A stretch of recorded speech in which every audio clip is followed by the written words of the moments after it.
And he does this on $20 a month. Hey, that's a slick trick. So in other words, it's not exactly even, is what you're saying. I tell you it's even, but that's not true. As you observe. And is this what you're saying, that when you actually got to Brooklyn and you saw the leaders in the society... My experience was that I experienced a great deal of love. I was a happy Jehovah's Witness girl. I had no qualms with the organization until I got to headquarters. And I saw where I felt the love should be the most concentrated, because this is where God's Spirit comes down upon these men that write the Watchtower.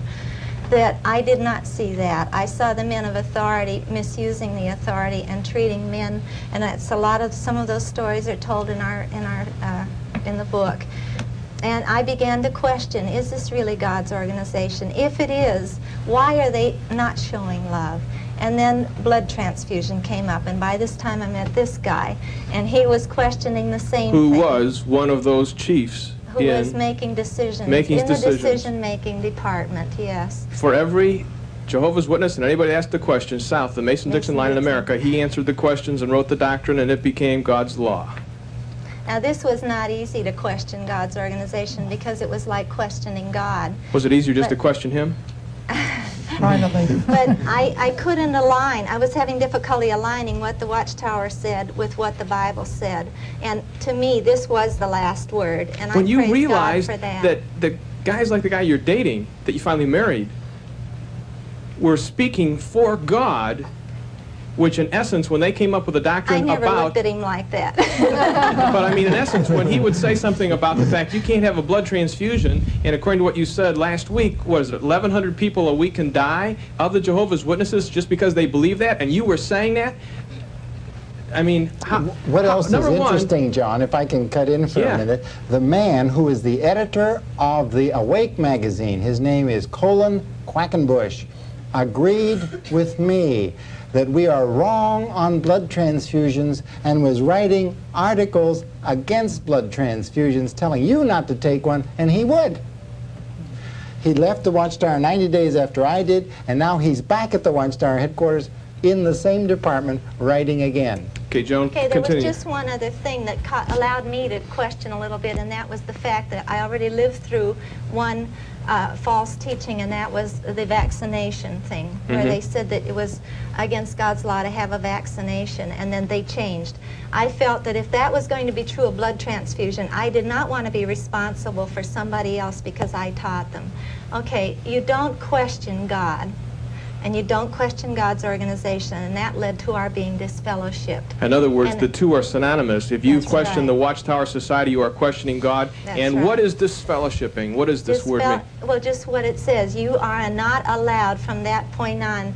No one, I should say, is allowed to have fellowship with you who is a Jehovah's Witness. You are not allowed in their home. They're not even allowed to say hello to you should they see you on the street.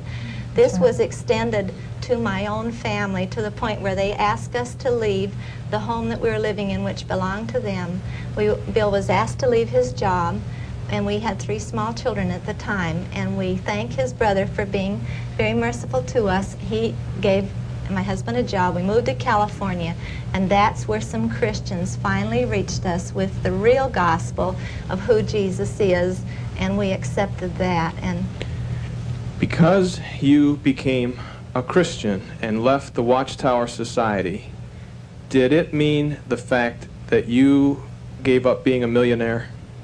Well, I'm not a member of my family any longer, my parents' family. If you were to go back to your family, would you be reinstated?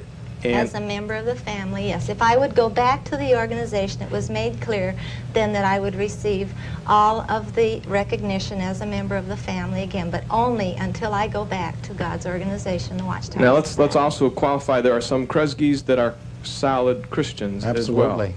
S.S. Kresge. They all are born-again Christians. They have nothing to do with Jehovah's Witnesses. It was the great-grandmother of Joan. I am married to a could-be millionaire. Can I just tell a brief, quick story? 1914, the end of the world was supposed to come. According to the Jehovah's Witnesses. Right.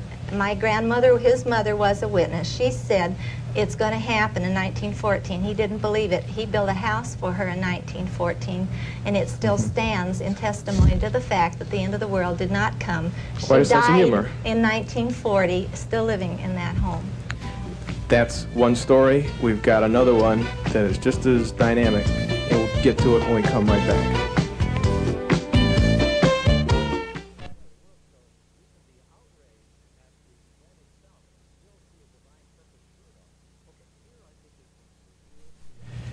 Helen, I'd like to tell you that we have over 17 Watts lines where people can call in. And every week we have people that are Jehovah's Witnesses, and I assume that there are many, many Jehovah's Witnesses listening right now. I have talked with them, and they have asked questions, and we have answered those questions. I said, I'd love to send you more literature, and they will not let me, even in a plain envelope, send to them one bit of information because they are scared. That's right. What are they scared about? They're afraid that the society will find out about it, and then the elders will come to them and say, how come you've done this thing? Questioning God's organization. You don't ask questions anywhere except from the New World Society, which is the society headquarters. But wait a minute, don't the Jehovah's Witnesses say that this whole thing works on love? And didn't even some of you folks say that when you first came into the Witnesses that they opened their arms wide and really loved you? What's the difference here? It's conditional love. It's when you accept the society wholeheartedly with no questions, they'll love you. And when you start questioning, they back away. And when you really make definite statements, then they'll end up disfellowshipping you like they did us. You were so sincere as a Jehovah's Witness. How many Bible studies did you have a week? I had 13 Bible studies every week. Every week? Every week. And then you went door to door besides? Oh, yes. How many days a week did you go door to door? Just as much as I could. I'd have probably a couple of days. I put my little girl into a nursery school so I could go. And then you started to have such a close relationship with Jesus that you came to the astounding conclusion